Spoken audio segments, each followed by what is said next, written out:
Welcome to episode 77 of Anchored in Education. I'm E. Scott England, and Anchored in Education is the podcast dedicated to all things education. Educators across the world routinely engage in conversations surrounding fundamentals, concepts, and new ideas that improve this great profession. Sometimes we agree, other times we disagree. But at the end of the day, we are all anchored in education. A few years ago, we were introduced to the concept of the unlearning leader. Authors Mike Lubelfeld and Nick Polyak took us through a journey how the concept of unlearning could transform the way teachers teach, leaders lead, and students learn. You can find more on that conversation back on episode 13.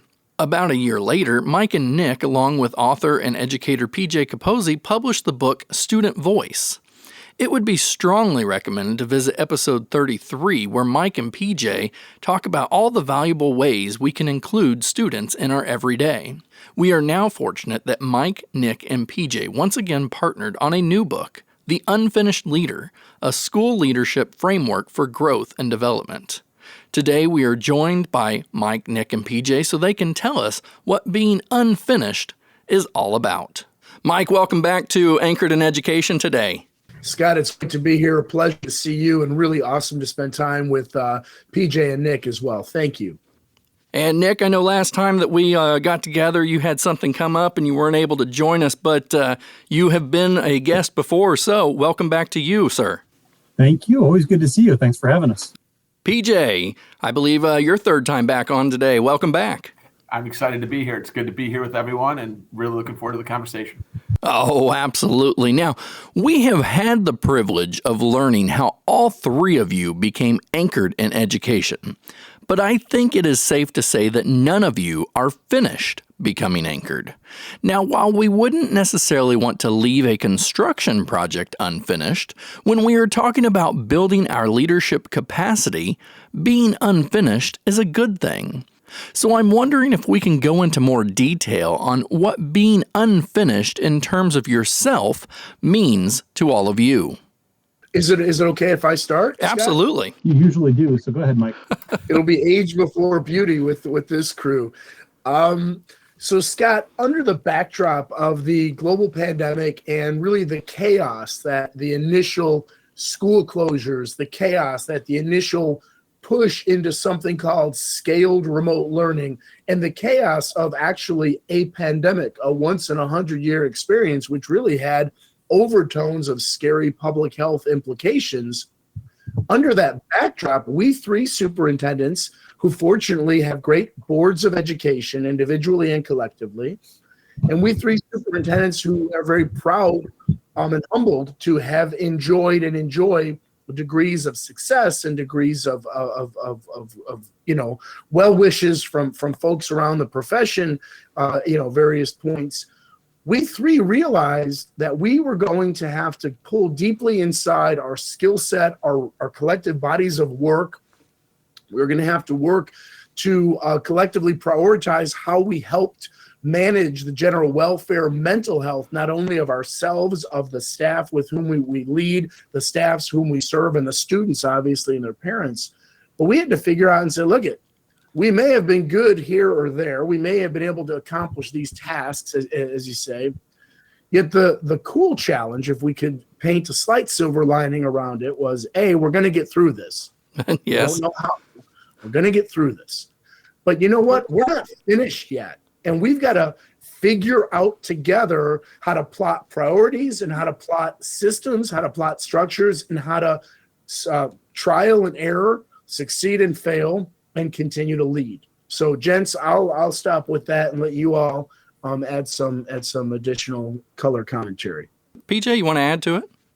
Yeah, I mean, I think the backdrop is I think Mike nailed it, but ultimately, whether it's the pandemic or not, the very best around us just don't ever stop getting better, right? Like, I mean, so when I look, and like, I think there, you can use athletics as an example. I'm like, well, someone at the end of their career isn't as good as they were. Like, some natural gifts may fade, But like, Jordan at 37 had some wily veteran maneuvers they didn't have at 22, right? Like, Sure. So it's one of those things. And then when you look in the professional world, like, again, things may go, stamina may go, or whatever the case happens to be.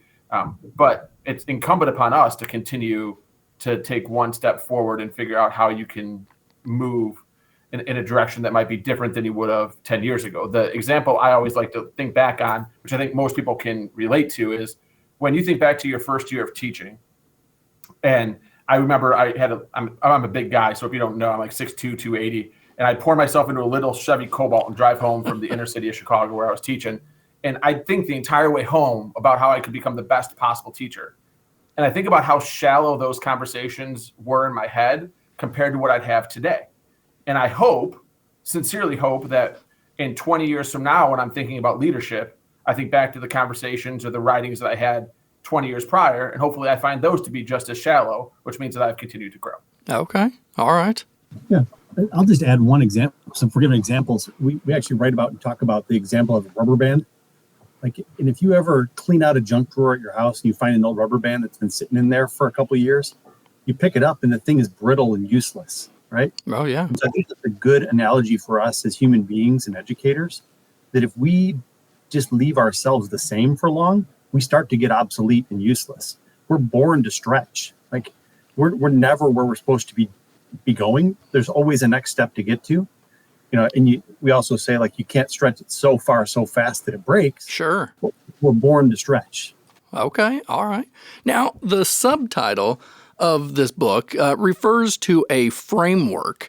And to help establish this framework, the book is divided into 6 sections. And I think it will best serve the Anchored in Education audience if we take a quick journey through each section and how we can position ourselves to find the best leverage in growing our capacity. So to do so, we're going to start with the first section, which is empathy. Now, this is something we hear a lot, being empathetic. We know it's important, but can we expand a little on what this really looks like? Because I think a lot of times we hear it, but we're not really sure how to execute. You want me to start this one off, boys? Yeah, please. So I think the reason we started with empathy and we move on to equity is, we share this quote that equity is giving everyone a pair of shoes. Mm-hmm. Empathy is giving everyone a pair of shoes that fits. So it speaks to the work that we do, that every kid we serve, every parent, every community member needs a little something different from us. And if we're going to give them what they equitably need, we need to start with empathy and start with understanding. So back to that example, if I'm going to give everybody a pair of shoes, I want to know, Scott, are you a runner? PJ, what's your shoe size? Mike, do you like to rock climb? Do you need insoles? And so if I'm going to give you the shoes that you need that are going to be best for you, I got to start with empathy and understanding, because without that, we're never going to get to equity. Okay. Mike? So, Scott, the school leadership framework for growth and development involves leading through these lenses, regardless of time, space, or place, regardless of location, geographic, economics, or anything. And when the leader can realize that connecting with someone else, for example, is more about listening than talking. When a leader, for example, can realize that it's best to reach out to others to gain multiple points of view and be open and honest about that receiving of the other's word, then the leader is going to be developing an empathy chip or an empathy lens. And when she or he goes through whatever it is they're leading, they're starting to build that foundation upon which this framework is built, and we do believe that there will be greater success. We also include and incorporate in each chapter of the book a how-to section, which speaks exclusively to what you were talking about. How do you lead with empathy? And we share examples from the great leaders with whom we've worked, from great leaders we've observed, and from just from practice in general. Yeah. Now, PJ, I know that you've talked about empathy well before the pandemic. How has the pandemic shaped how you approach empathy? Well, I think there's 2 key components in empathy in general before I directly answer your question. I feel like I'm a presidential debate candidate right now. I'm just going to say what I want to say, not answer what you say. I'm okay with that. First thing I think is empathy can be exhausting. so I think that it's okay to say that. Like, I think that it's something we can strive to, but I think that it can be taxing. I think the second thing about empathy that we should realize is that empathy is both a skill and a trait.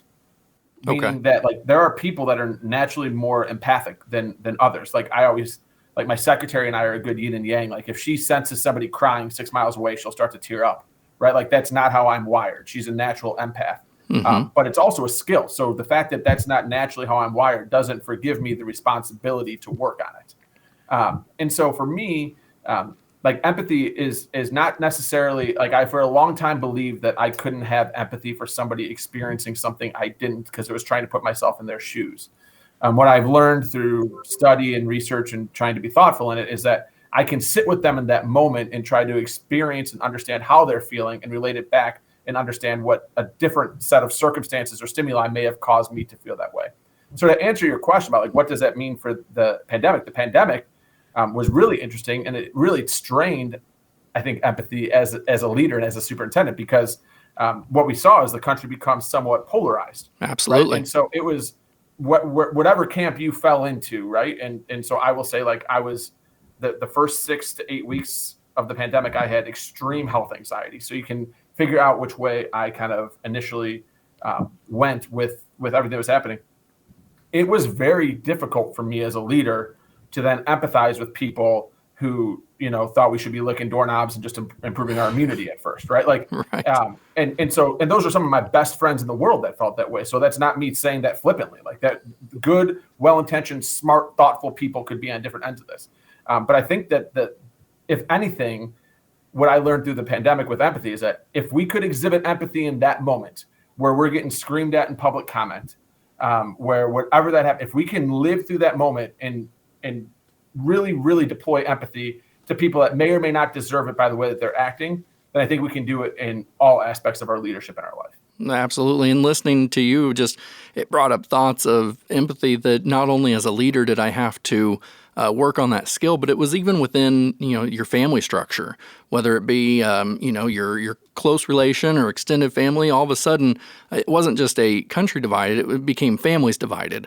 And, in order to be able to maintain those relationships within the family, just like within the community, you had to learn how to be able to, like Nick said, listen and practice some of those others. Now, Nick, we're going to come back to you because you've already alluded to the next section of the book, which is equity. And you highlighted how the pandemic, in the book, you highlighted how the pandemic exposed issues in equity, not just among districts, but within the districts themselves. So how does the unfinished leader tackle equity? Well, I mean, one of the examples we talked about is, school districts across the country were so proud that they were distributing Chromebooks and computers and hotspots to level the playing field and make sure that kids could access their education. And that was great work. And it was phenomenal that happened. But in reflecting, how embarrassing that it took a pandemic for us to get there. Sure. This has been an issue for kids and families forever. And we just turned a blind eye to it.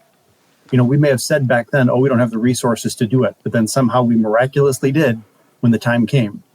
And so I think that's a good example of where we just need to deploy that empathy to understand the needs and then respond equitably.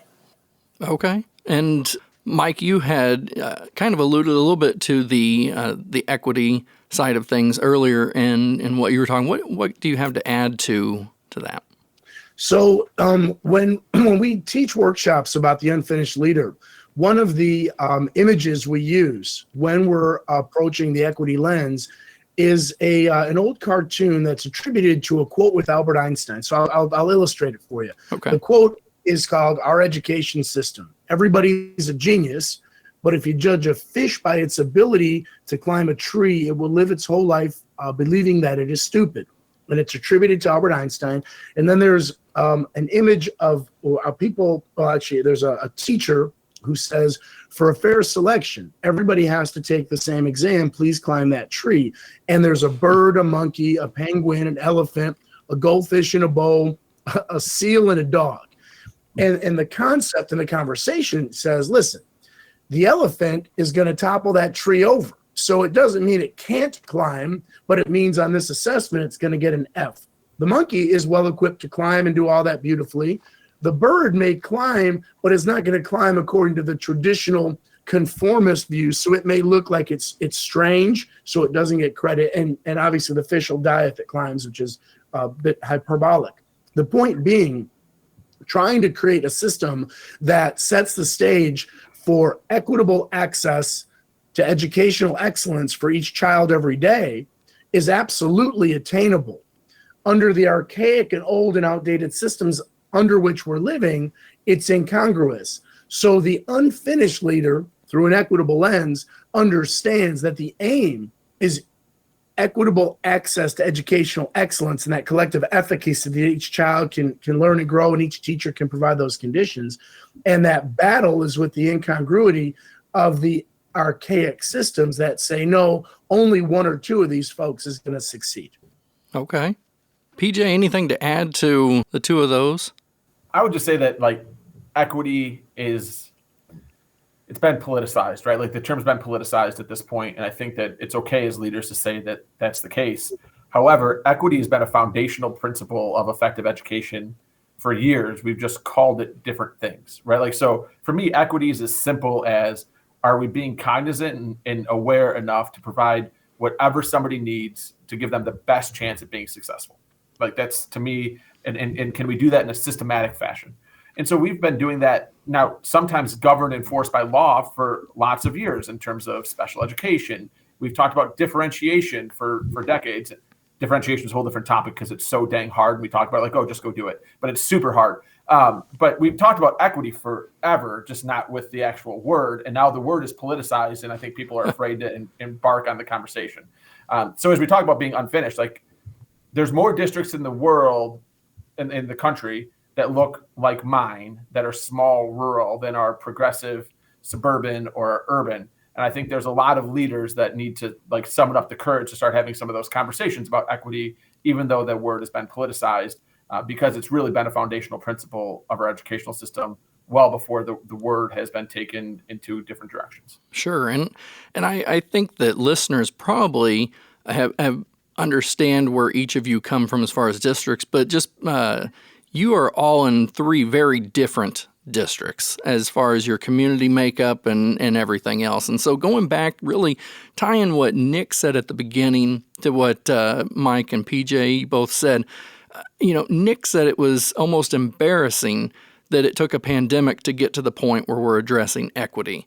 And so how do we avoid falling back into post-pandemic norms and ignoring equity again? Because I think that's something that we have to be very aware of, that we don't come back around here. So what can we do to avoid, becoming complacent in equity, thinking that we have solved the world's problems? Because that would be considered finished, but what we're talking about is unfinished.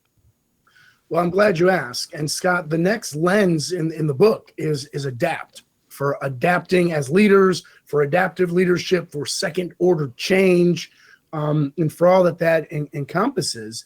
And really, I think to give a short answer to what you're saying, it's don't be afraid to bring in outside experts as an example. So look at your school, your district, your organization, your division. Much of what needs to be fixed in your own area, under any of the areas that need to be fixed, might be hiding in our perpetual or personal blind spots. So in the adapt section, we reflect on the context and backdrop we were, and then we really share how does one adapt and move us to second order change, because Nick was alluding to the fact that we change real fast. I look at it this way.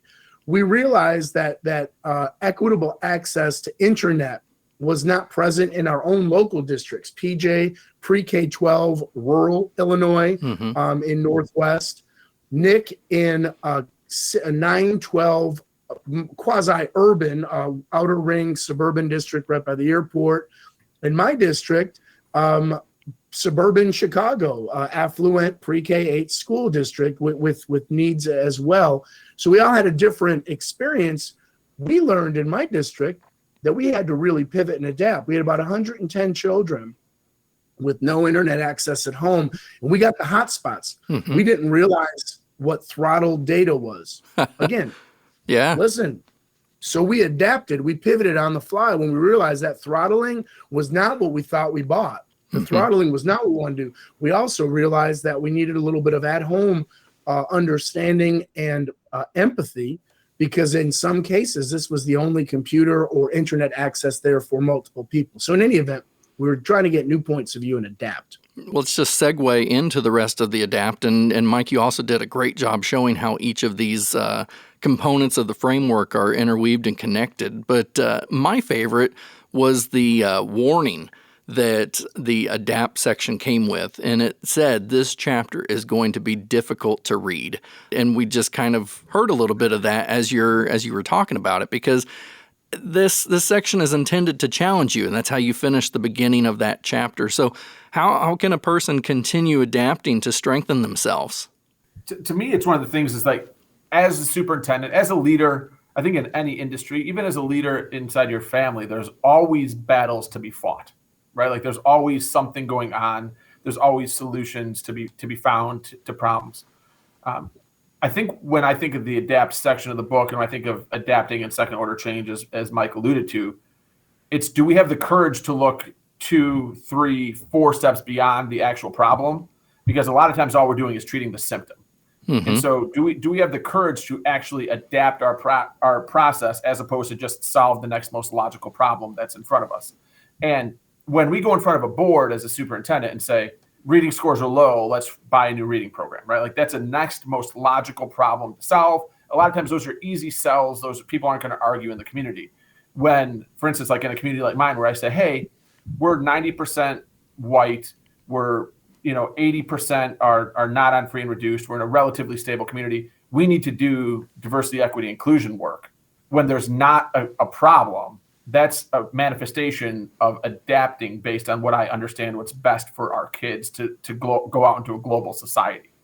And that was a much harder, exponentially harder sell than it would be to, hey, let's bring in the next big speaker, or let's buy the next big, curricular resource. And so I think that's what we're trying to challenge people to do in this, is to think, play chess, not checkers, think 3 and 4 moves ahead, because those are oftentimes much more difficult conversations, because the problems aren't as readily apparent to the typical individual than most of the things that you see superintendents or leaders fixing on a daily basis. Sure. And Nick, as we transition to you on this, well, let's go back to PJ was talking about the polarization. And does the polarization in the adapt section make adapting more difficult or more necessary? Or how does that look in a time in which it may be a country or a district or even a department within a district that are pulling in different ways? If you're really going to do this work, there's a simple framework of notice, name, and interrupt. So you need a structure to where people are comfortable to bring forward problematic things, or you need to find a lens where you can spot things that are problematic. And then you need to call it out and interrupt that practice for a better one.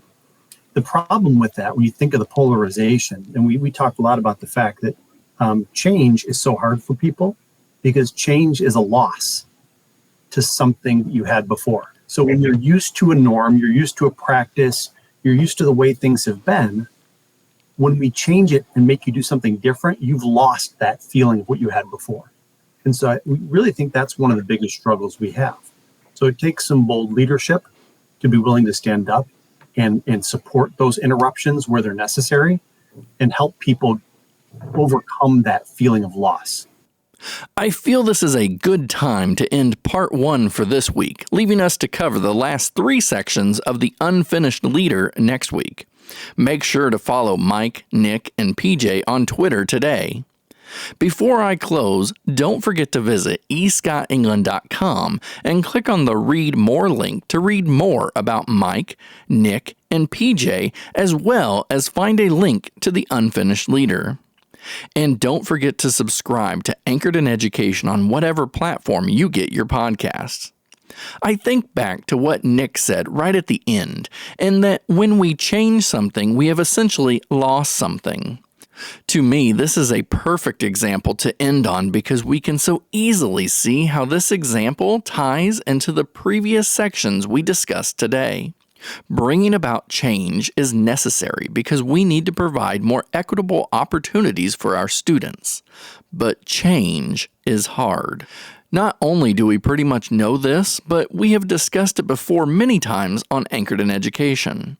So to bring about effective change, which is necessary for adapting and to be more equitable, we have to show empathy. Don't forget what PJ said, and that empathy is both a skill and a trait. Something that hit home with me is when he talked about not being naturally wired to show empathy. That does not forgive us the responsibility to work on it. I think this is important to realize that regardless of our position, regardless of our title, regardless of our years of service, we still owe it to ourselves and those we serve to work on us to become better individuals. Nothing precludes us from improving us.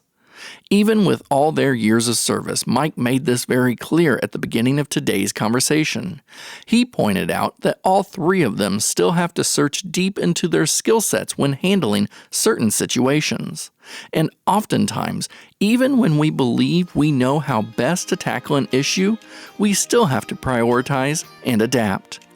Today's conversation continues next week on Anchored in Education as we connect the three sections today of empathy, equity, and adapt to the final three sections of develop, communicate, and unfinished. And remember, at the end of the day, we are all anchored in education.